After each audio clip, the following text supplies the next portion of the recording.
वज़ीर आज़म की ज़ेर सदारत पावर डिवीजन इस्लाहती पैकेज पर जायजा इजलास। शहबाज शरीफ ने कहा सनत ज़राअत के शोबे के लिए पावर डिवीजन इस्लाहती सिफारिशात तैयार करे, सनती पैदावार बढ़ाने के लिए जामी और मौसर पॉलिसी तश्कील दी जाए। सनतकारों सरमाकारों को सहूलियात फराहम करना हुकूमत की अव्वलीन तरजीह है। पावर डिवीजन ने वज़ीर आज़म को बिजली के पैदावार और इस्लाहती पैकेज पर ब्रीफिंग दी।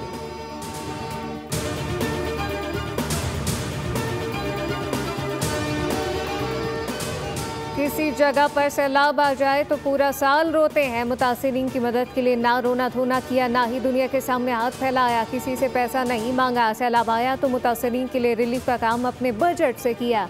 हुकूमत का पैसा पंजाब के अवाम के काम ना आए तो किसके काम आएगा। वज़ीर आला पंजाब मरीम नवाज का सैलाब मुतासिरीन में चेक तस्लीम करने की तकरीब से खताब। कहा कि हुकूमत ने अवाम की इज़्ज़त नफ्स का ख्याल रखा। मेरी मौजूदगी में पंजाब के अवाम को कोई मैली आँख से नहीं देख सकता।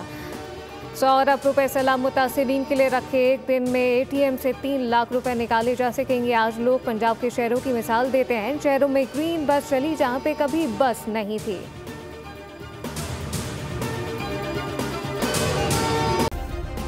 सब्सक्राइब करें और बेल दबाएं ताकि कोई खबर रह न जाए।